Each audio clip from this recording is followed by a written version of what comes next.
Hello बच्चों, तो स्वागत है आप सभी का हमारे इस चैनल नेक्स्ट अल्फा लर्न में।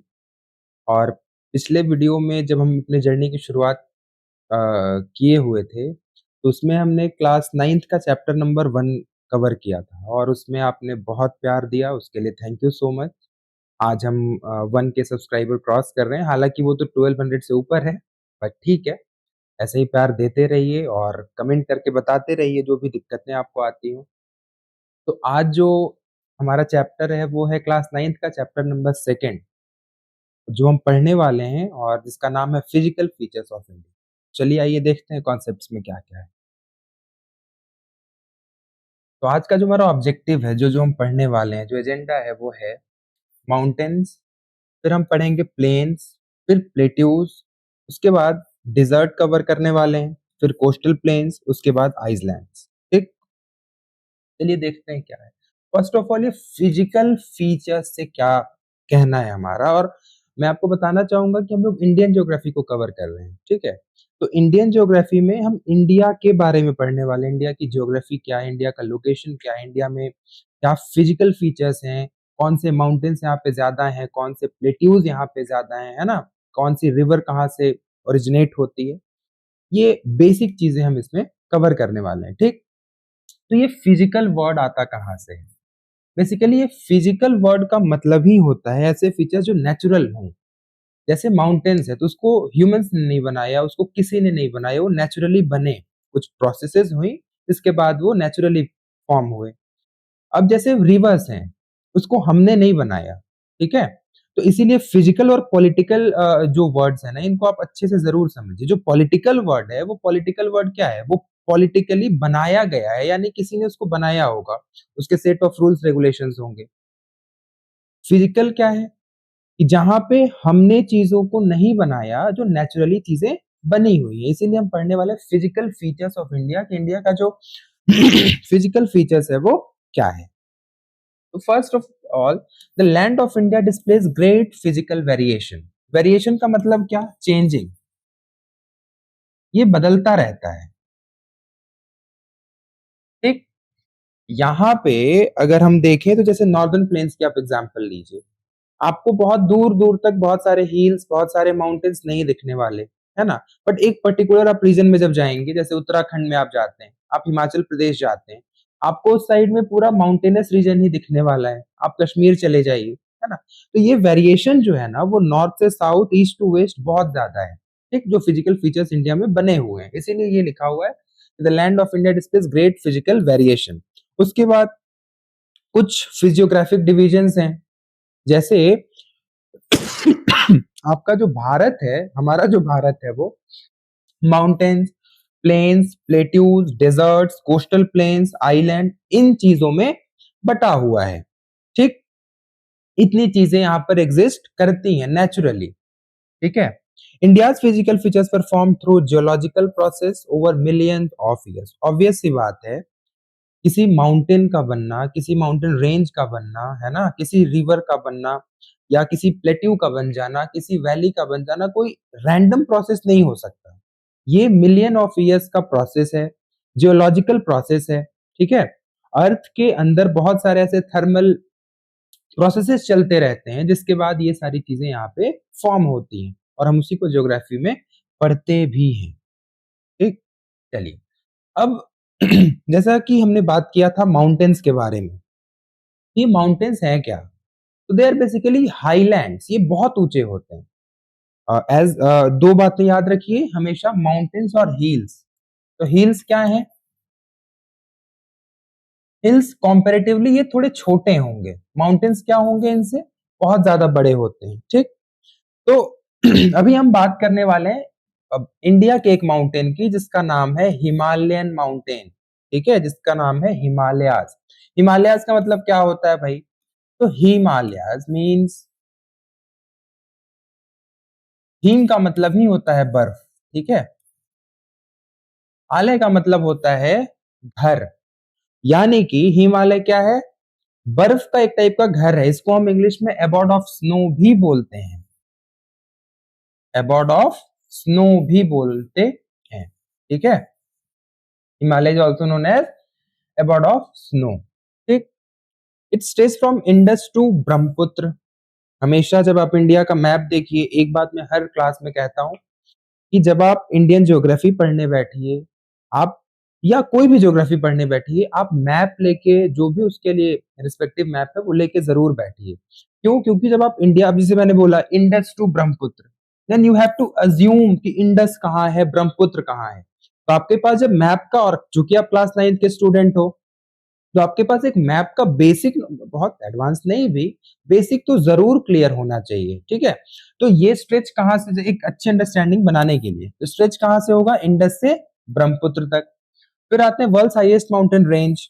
We all know that Mount Everest कहाँ है, सबको पता है। कंचनजंगा कहाँ है, सबको पता है, ठीक। The most rugged mountain barriers of the world. Rugged means ups and downs वाला। कहीं पे ये ऐसा नहीं होगा कि बहुत ज्यादा प्लेन रहेगा, है ना। ये आप देख सकते हैं, साफ एग्जांपल है, इस डायग्राम से आपको प्रॉपरली दिख रहा है। Barriers of the world, they form an arc, length is 2400 kilometre. जो हिमालयन माउंटेन का जो लेंथ है वो है 2400 किलोमीटर, ठीक है। फिर कवर करते हैं, the northern most range is known as the great और इनर हिमालय और हिमाद्री। तो हम, एक और बात, हिमालय के जब आप नॉर्दर्न मोस्ट रेंज में जाएंगे, उस रेंज को कहा जाता है बच्चों हिमाद्री, ठीक। चलिए, Himalaya width varies from 400 kilometre की चौड़ाई कश्मीर में है, और 150 किलोमीटर अरुणाचल प्रदेश में है। ये आप एज अ फैक्ट इसको याद रख लीजिए, ठीक। अब आते हैं three parallel ranges of Himalaya. कौन कौन से हैं भाई? तो पहला है हिमाद्री, फिर हिमाचल, उसके बाद शिवालिक। तो हिमाद्री जो है, हम ग्रेट हिमालयस को कहते हैं, जिसकी हाइट, एवरेज हाइट अगर हम निकालें तो 6000 मीटर के आसपास आता है। उसके बाद हिमाचल, जिसको हम लेसर हिमालय भी कहते हैं, ठीक है। लेसर हिमालयस, मिडिल हिमालयस, जो कह लीजिए, ये 3700 टू 4500 मीटर इसकी एवरेज हाइट है। फिर है शिवालिक, जिसको हम आउटर हिमालय कहते हैं, तो इसकी हाइट क्या होगी, 900 टू 1000 मीटर। एवरेज हाइट है ये एग्जैक्ट हाइट नहीं है, एवरेज हाइट है। बहुत सारे माउंटेन्स वहां पे होंगे, उनको मिला के ये हाइट वहां पे निकाला गया होगा। वैसे तो अगर आप हिमाद्री की ही बात कर ले, तो यहाँ पे आपका माउंट एवरेस्ट 8800 मीटर पहुंच जाएगा, है ना। तो ये एवरेज हाइट है, हमेशा इस बात पे ध्यान रखिएगा, ये एक्चुअल आपको नहीं बताया गया है, ठीक। तो आइए पर्टिकुलरली हम हिमाद्री की बात कर ले। हिमाद्री क्या है? तो हिमाद्री जो है वो है ग्रेट हिमालय, ठीक। नॉर्दर्न मोस्ट रेंज है हिमालय का, भी हमने इसके बारे में बात की थी। यहाँ पे जितने भी वर्ल्ड के बड़े बड़े पीक्स होंगे, जो टॉप पीक्स हैं, यहीं पे पाए जाते हैं। जैसे mount Everest, permanently covered by snow. Himadri हमेशा क्या होगा, स्नो से कवर्ड होगा। दूसरी बात क्या, बहुत सारे ग्लेशियर्स हैं वहां पे। तो जितने भी बहुत जो बड़े बड़े रिवर्स हैं, जो पेरेनियल रिवर सिस्टम है, वो हिमाद्री की वजह से ही वर्क कर पा रहा है, ठीक। फिर आते हैं important peaks of Himadri. First आपका कंचनजंगा, 8598 मीटर। ये बहुत जरूरी फैक्ट्स हैं, याद रख लीजिए इसको। माउंट एवरेस्ट की हाइट है 8849 मीटर। नंगा पर्वत 8126 मीटर। नंदा देवी, कमेट, इन सब के हाइट को आप ध्यान में जरूर रखिए, from for your examination point of view और for your general knowledge as well, ठीक है। अब चलिए आगे कुछ बात कर लेते हैं। हिमाचल एंड शिवालिक। हिमाचल, ये हिमाद्री के साउथ में आएगा। डायरेक्शन बहुत इंपॉर्टेंट है ज्योग्राफी में, बार बार कह रहा हूं। तो आप मैप्स का हेल्प जरूर लीजिएगा इस चैप्टर को समझने के लिए, बहुत प्यार से समझ में आने वाला है। तो the range line to the south of the Himadri forms the most rugged mountain system. पहली बात, ये साउथ में है और मोस्ट रग्ड माउंटेन सिस्टम है। Famous valleys, Kashmir valleys, Kangra valley, Kullu valley, ठीक है। अब आते हैं शिवालिक। ये सब एक टाइप के कहीं ना कहीं काम करते हैं टूरिस्ट डेस्टिनेशन का भी, ठीक है। अब आते हैं शिवालिक की बात करने। जो आउटर मोस्ट रेंज है हिमालय का, वो है Shivalik. Outer most range consisting of low hills. Hills तो छोटे, यहाँ क्या मैंने बताया था, अभी मैं हिल्स का आपको बताया था कि ये as compare to mountain, they are generally low, ठीक है। तो हिल्स का हाइट बहुत नहीं होता, जनरली ये झारखंड बिहार जैसे रीजन्स में या उत्तर प्रदेश के कुछ रीजन है, सोनभद्र जैसे रीजन, वहां भी आपको देखने को मिल जाते हैं। इनको हम माउंटेन नहीं कह सकते, ठीक है। तो यहाँ पे क्या है, लो हिल्स है, नैरो वैलीज है यहाँ पे, जिसको हम डून्स कहते हैं, जैसे देहरादून, कोटली दून सब यहीं पे एग्जिस्ट करता है। किसमें, शिवालिक रेंज में एग्जिस्ट करते हैं ये सब। Formed of river deposits.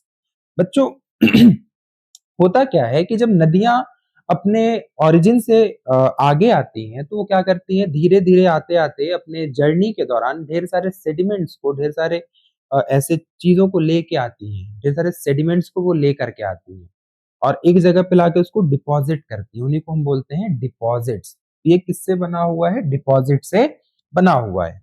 इसकी चौड़ाई है 10 to 50 किलोमीटर, ठीक। अच्छा, तो हमने बात की हिमाद्री के बारे में, हमने बात किया हिमाचल के बारे में, हमने बात किया शिवालिक के बारे में, और एक बेसिक आउटलाइन आपको इतने से मिल गया होगा, ठीक है।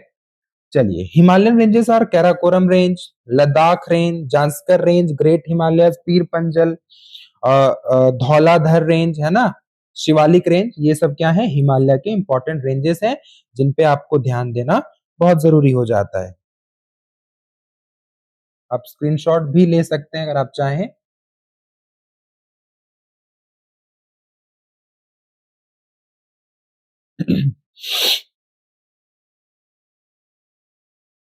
चलिए, फिर आता है रीजनल डिवीजन। रीजनल मींस क्या, एरिया के बेसिस पे जो डिवीजन हुआ होगा उसको हम रीजनल डिवीजन कहते हैं। जैसे फ्रॉम वेस्ट टू ईस्ट, तो इनको हम रिवर वैली से सेपरेट, डिमार्केट करते हैं। डिमार्केटेड का मतलब separation.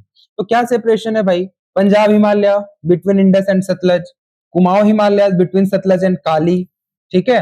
Nepal Himalaya Kali and Teesta river के बीच, Assam Himalaya between Teesta and Dihang river. आपके एनसीईआरटी में एक प्रॉपर इसके लिए मैप दिया हुआ है, आप उसको जाके जरूर देखिए, ठीक है। या कोई भी रेफरेंस बुक होगा उसमें भी जरूर होगा आपके पास। Punjab Himalaya also known regionally as Kashmir and Himachal Himalaya. Punjab Himalaya को हम वहां के जो लोकल्स होंगे या जो एरिया का जो बात है, वहां पे उसको कश्मीर और हिमाचल हिमालय के नाम से भी जाना जाता है। फिर है ईस्टर्न हिल, जिसको हम पूर्वांचल कहते हैं, पूर्वांचल। दिहांग गॉर्ज, गॉर्ज का मतलब दर्रा, है ना। The Himalayas bend sharply to the south and spread along the eastern boundary of India। यहां से क्या होगा, हिमालय जो है बेंड होगी, हल्की सी शार्पली क्या होगी, मुड़ेगी, ठीक है। और वहां से क्या करेगी, ईस्टर्न, इंडिया के ईस्टर्न बाउंड्री की तरफ मुड़ जाएगी, ठीक है। इसको ही हम कहते हैं पूर्वांचल, इसीलिए पूर्व यानी कि ईस्ट, ईस्टर्न बाउंड्री की तरफ मुड़ रही है ना, तो ये ईस्ट है। Patkai hills, Naga hills, Manipur hills, Mizo hills इसके अच्छे एग्जाम्पल्स हैं। ये आप फैक्ट की तरह भी याद रख सकते हैं, बहुत उलझना है ही नहीं इसमें। These hills mostly composed of strong sandstones which are sedimentary rocks। Sedimentary rocks कौन से होते हैं बच्चों? Sedimentary rocks सैंड वाले जो पत्थर होंगे, है ना, जो सेडिमेंट से मिलकर बने होते हैं, उन्हीं को हम सेडिमेंट्री रॉक भी कहते हैं, ठीक है। और यहाँ पे मोस्टली जो है स्ट्रॉन्ग सेडिमेंट्री रॉक से ये मिलके बने होते हैं, स्ट्रॉन्ग सैंडस्टोन्स आपको यहाँ पे देखने को मिल जाते हैं। तो अब हमने, जैसे हमारा जो टॉपिक था माउंटेन, माउंटेन के बाद हमने बात की थी कि किस तरीके से हम आइसलैंड को कवर करने वाले, किस तरीके से प्लेन्स को कवर करने वाले हैं, प्लेट्यूज को कवर करने वाले हैं। तो अब जो टॉपिक है वो है हमारा नॉर्दर्न प्लेन का। Northern plain 3 major river system से मिलके बना हुआ है। अब ये क्यों बना हुआ है, मतलब रिवर का क्या रोल था इसमें, तो रिवर का रोल प्लेन्स को बनाने में बहुत ज्यादा होता है। प्लेन्स की जो पूरी की पूरी फर्टिलिटी है ना, वो डिपेंड करती है रिवर्स के ऊपर। रिवर्स, जो पेरेनियल रिवर्स वहां से निकलती हैं, जहां से भी ओरिजिनेट होती होंगी, एबीसीडी जो भी लोकेशन होगा, फिर वो जब अपने जर्नी में ढेर सारे सेडिमेंट्स को लेके आती हैं और प्लेन्स में उसको डिपॉजिट करती हैं।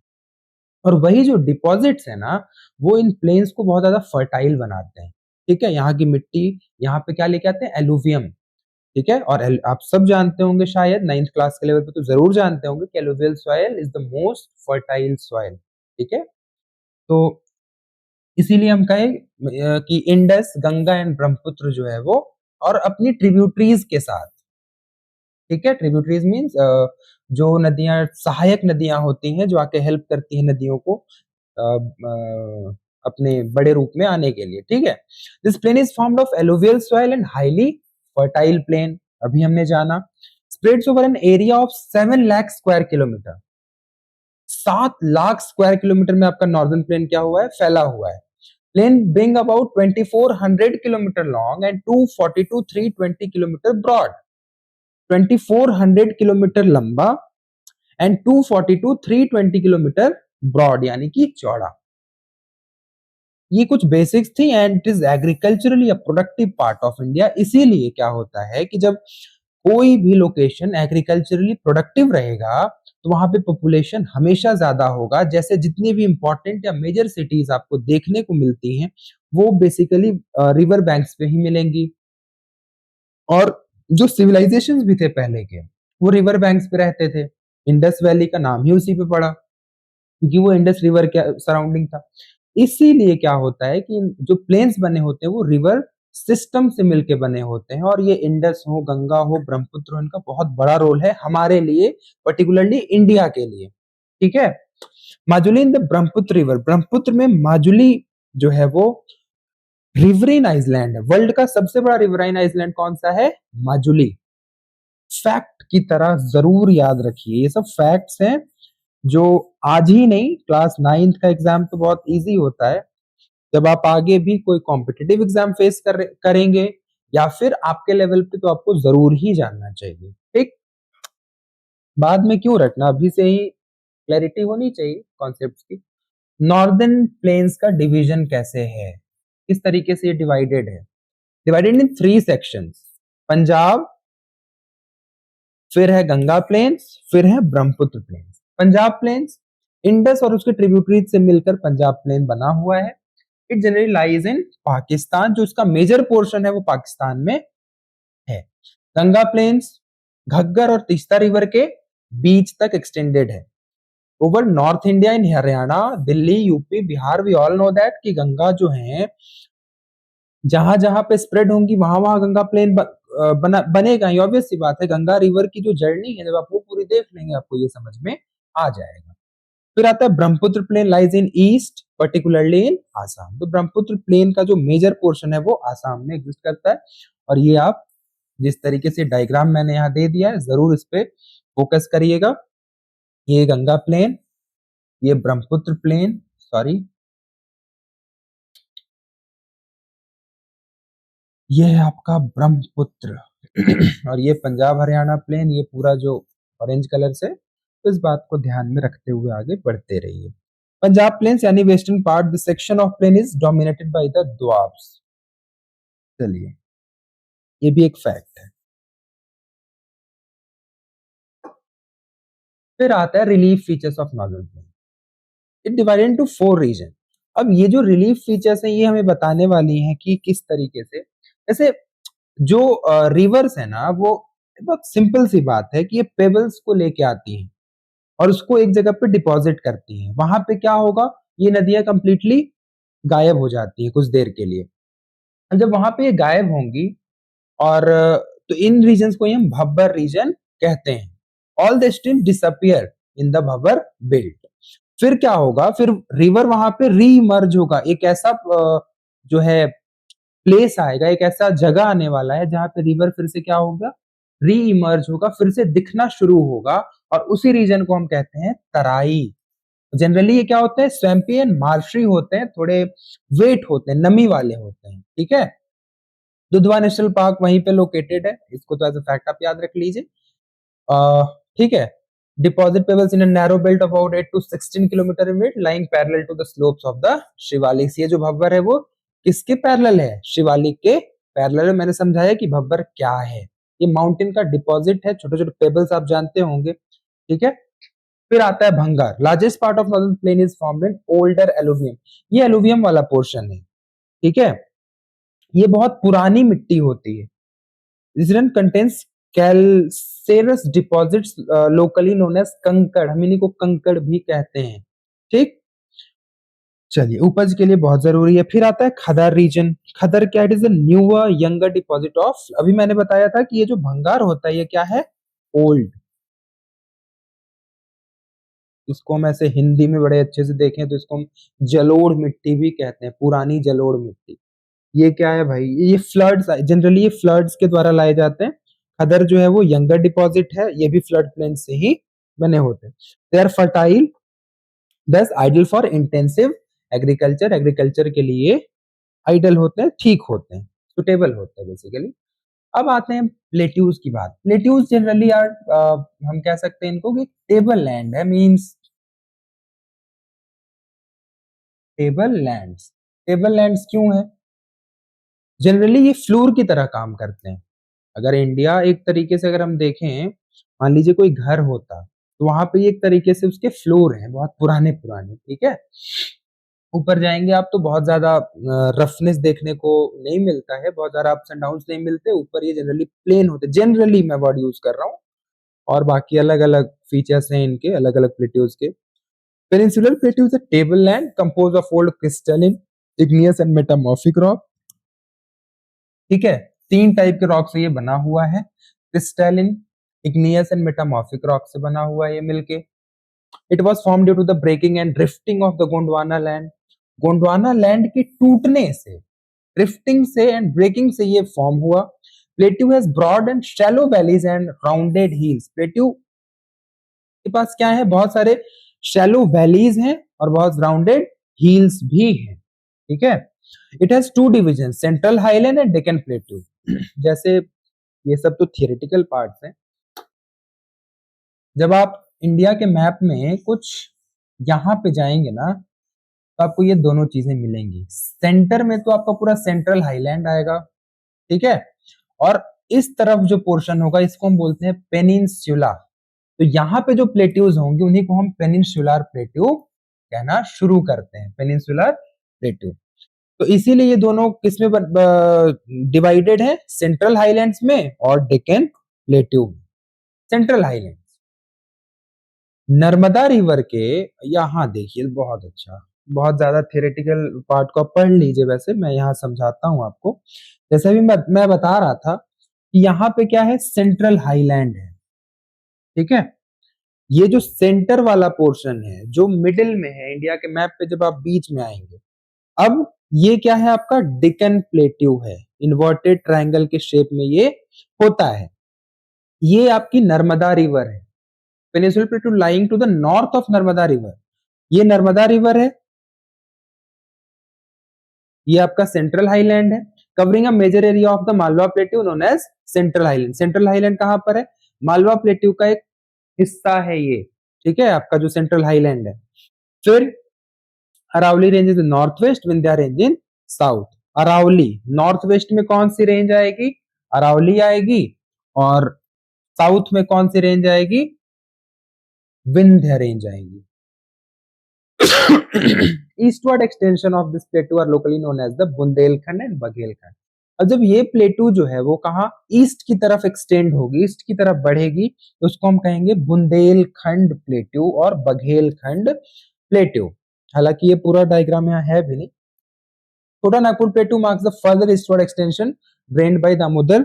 अब इतना परेशान नहीं होना इसके लिए, जैसे अगर आप यहाँ से शुरू करते तो यहाँ से लेकर के इधर छोटा नागपुर प्लेटू झारखंड वाले कुछ हिस्सों में यहाँ तक आके ये खत्म होता है।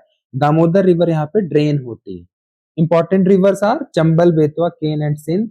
ये सब क्या है, इंपॉर्टेंट रिवर्स ऑफ आपका जो पूरा का पूरा ये वाला पोर्शन है, क्या बोलते हैं उसको, सेंट्रल हाईलैंड वाला जो पोर्शन है वो, ठीक। नर्मदा, ये याद रख लीजिएगा, पेनिनसुलर प्लेटू आती की तरह नर्मदा रिवर के नॉर्थ में, covering a major area of Malwa plateau, I think north of Narmada peninsular plateau, ठीक है। Deccan plateau the triangular landmass that lies to the south of river Narmada. अब जब हम डेक्कन की बात करते हैं तो ये क्या है, ट्रायंगुलर लैंडमास है, ट्रायंगुलर लैंडमास है, ठीक है।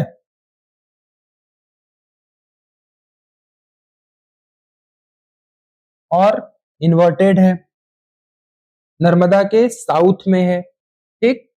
Satpura range flanks its broad base in the north, Satpura range जो है वो नॉर्थ की तरफ, while the Mahadev, the Kaimur hills and the Maikal range form its eastern extension.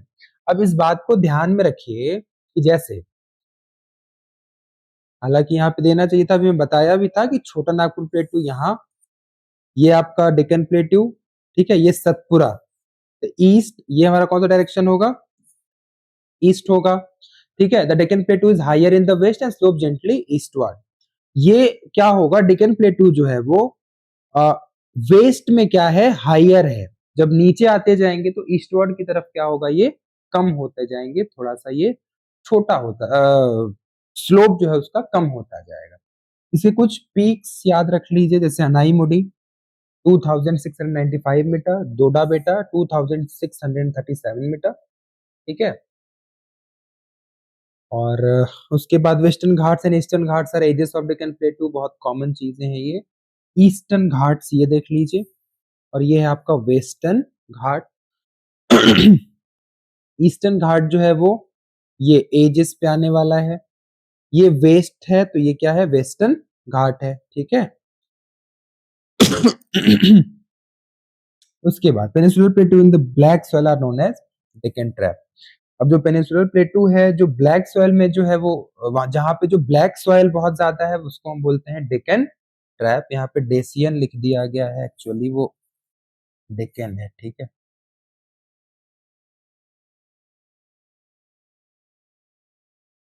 Wait,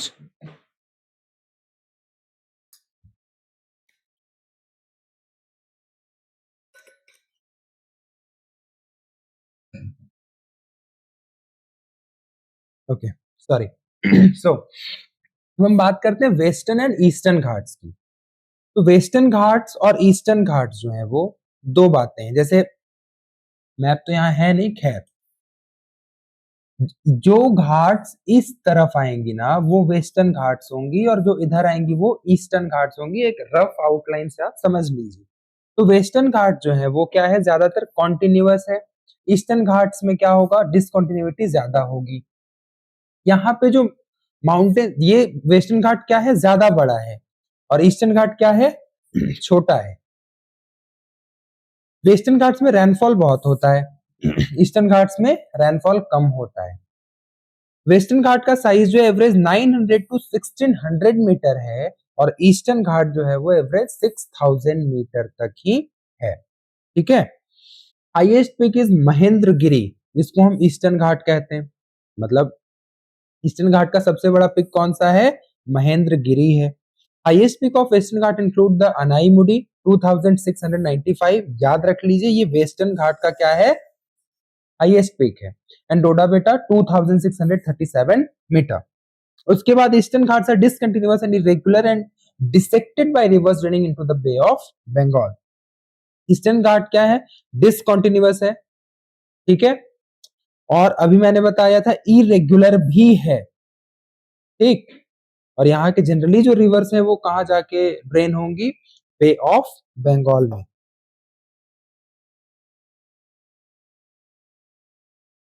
the Indian dessert, तो हमारा माउंटेन, हिमालयन माउंटेन्स को हमने कवर किया, नॉर्दर्न प्लेन्स को हमने कवर किया। अब हमारा जो टॉपिक है वो है इंडियन डिजर्ट का, इंडियन डिजर्ट। और ठीक है, चलिए पहले इंडियन डिजर्ट की बात कर लेते हैं। Western margin of Aravalli hills, ठीक है, कहाँ पे एग्जिस्ट करता है, अरावली हिल्स के वेस्टर्न मार्जिन पे। It is an undulating sandy plain covered with sand dunes. यहाँ पे सैंड ड्यून्स होते हैं, ऐसे ऊंचे ऊंचे जो सैंड से बने हुए थोड़े हाईलैंड बन जाते हैं सैंड से, इन्हीं को हम सैंड ड्यून्स, सैंड के डिपॉजिट से ही बनता है। The region receives very low rainfall below 150 per year, बहुत कम रैनफॉल। और बेसिकली हम सब जानते हैं कि चूंकि डिजर्ट बनता क्यों है, जब किसी रीजन में, पर्टिकुलर रीजन में लिमिट से कम रैनफॉल होगा तो ऑब्वियसली वो धीरे धीरे बैरन लैंड में कन्वर्ट हो जाएगा, यानी कि वहां पे बारिश जब नहीं होगी तो क्या होगा, वो धीरे धीरे करके बंजर हो जाएगा। और वैसे ही आगे चल के यही सब डिजर्ट्स बने होंगे, Luni is the only large river in this region, Luni वहां की सबसे बड़ी नदी है। लैंडफॉर्म्स कौन कौन से हैं?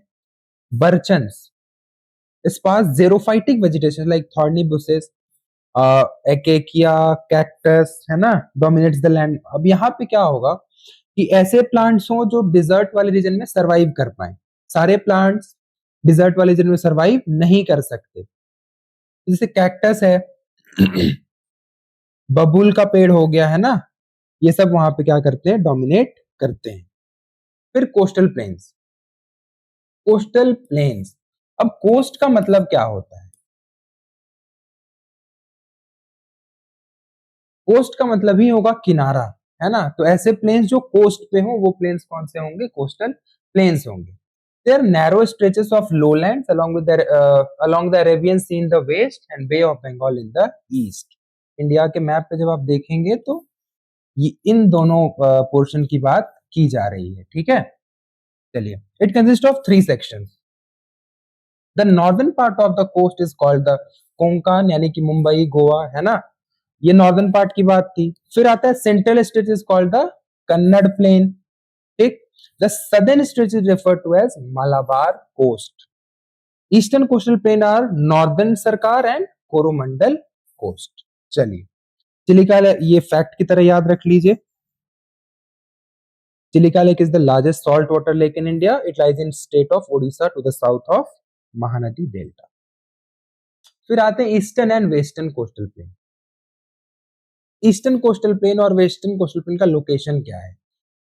तो जो ईस्टर्न कोस्टल प्लेन है वो अभी मैंने ईस्टर्न घाट आपको समझाया भी था, तो ध्यान में रखते हुए इसको समझिए। Between the eastern Ghat and bay of Bengal, western coastal plains between the western Ghat and Arabian sea, with 80 to 100 kilometre broader. इसकी जो चौड़ाई है वो कितनी है ईस्टर्न कोस्टल प्लेन की? वो 80 से लेके 100 किलोमीटर तक है। और वेस्टर्न कोस्टल प्लेन्स की चौड़ाई कितनी है? 50 to 60 किलोमीटर नैरोअर है, यानी कि पतली है। फिर आते हैं रिवर्स एंड डेल्टाज, बड़े बड़े डेल्टाज ऑफ महानदी, गोदावरी, कृष्णा, कावेरी, है ना, eastern coastal plain. Western coastal plain में क्या है? No major deltas are there.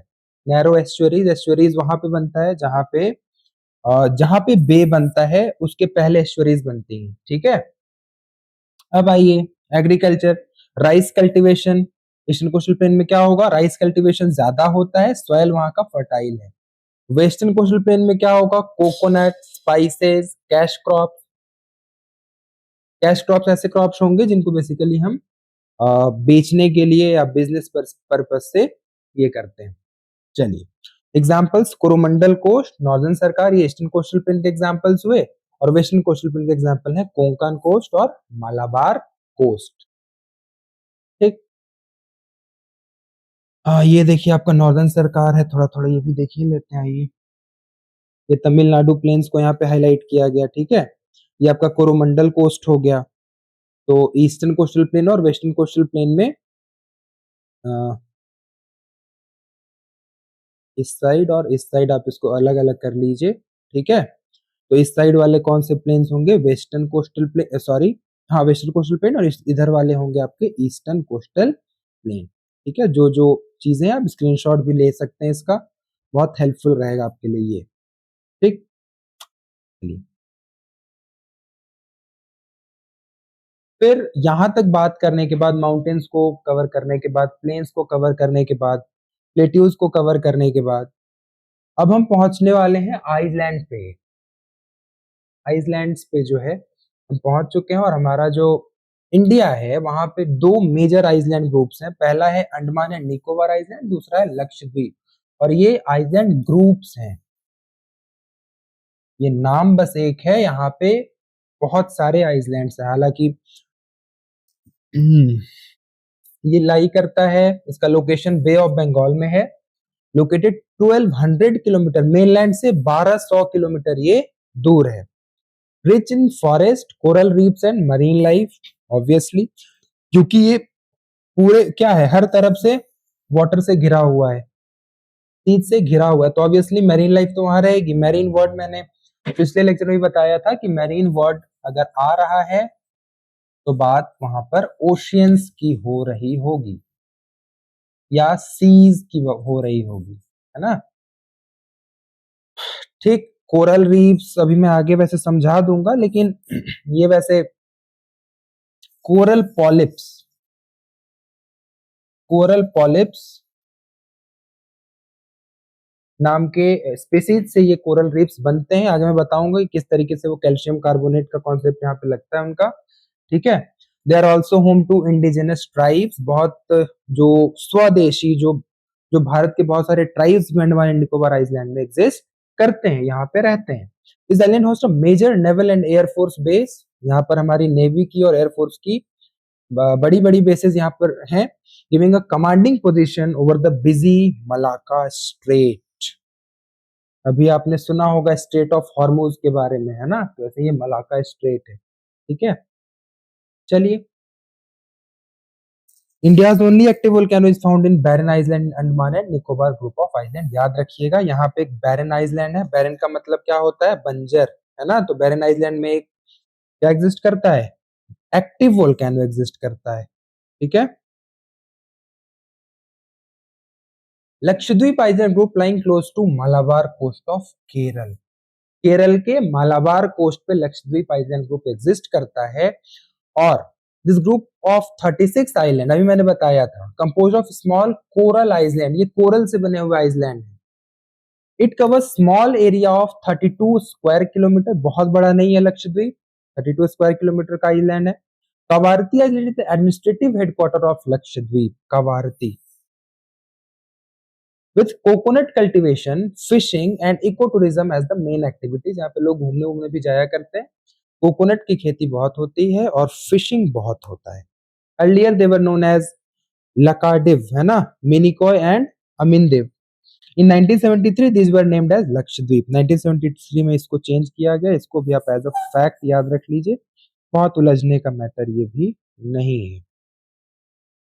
फिर आते हैं कोरल्स, अभी मैंने बताया था कोरल्स के बारे में। कोरल पॉलिप्स, ये शॉर्ट लिव्ड माइक्रोस्कोपिक ऑर्गेनिजम्स हैं, बहुत छोटे होते हैं, माइक्रोस्कोपिक लेवल के होते हैं, जो कॉलोनीज बना के रहते हैं, मतलब एक या दो नहीं, ये लाखों की संख्या में होंगे। They flourish in shallow, mud free water चाहिए और वार्म वाटर होना चाहिए।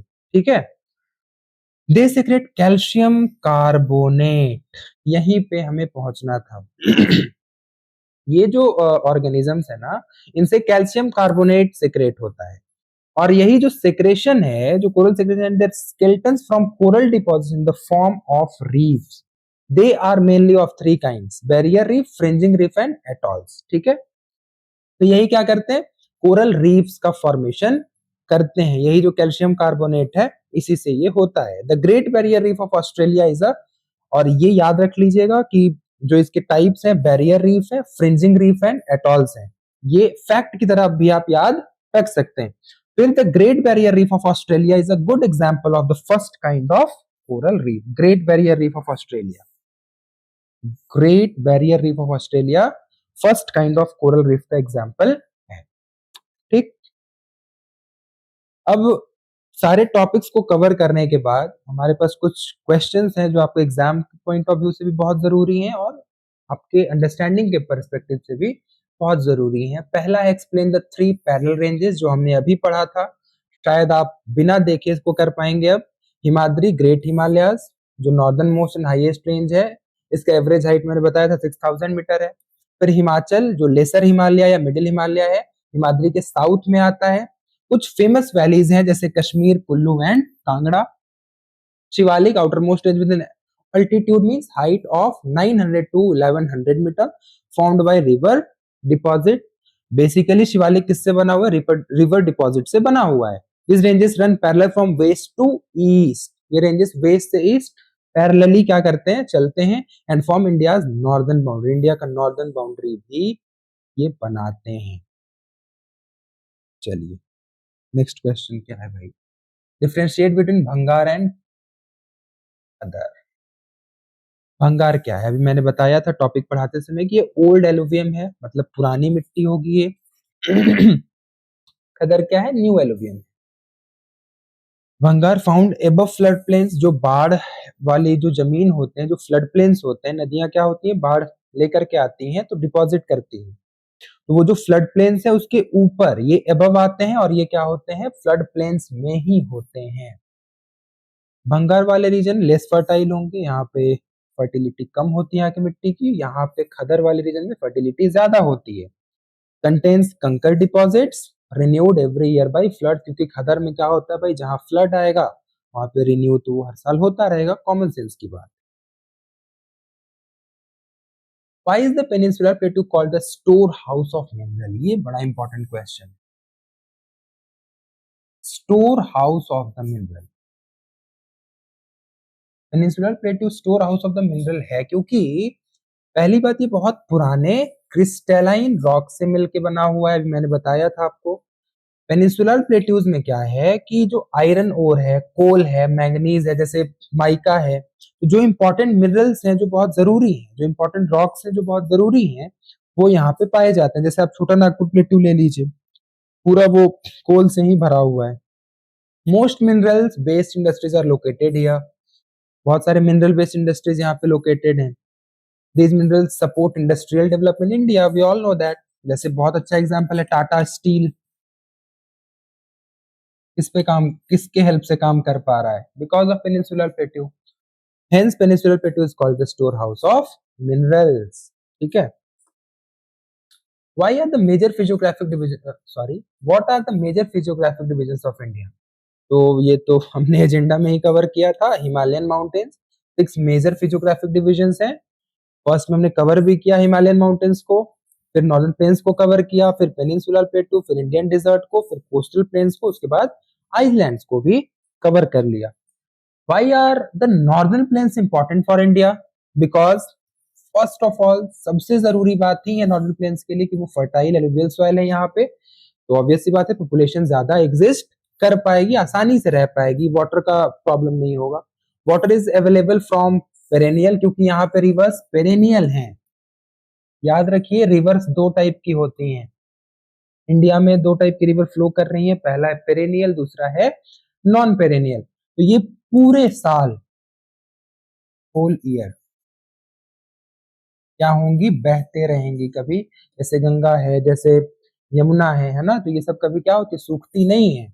लेकिन जो ऐसे माउंटेन, सॉरी, जो ऐसे रिवर्स हैं जो हिल से निकली हुई है, जैसे यहाँ की बात कर लेते हैं जो सतपुड़ा रेंज वगैरह से निकली हुई है ना, तो वो पूरे साल नहीं बह पाती।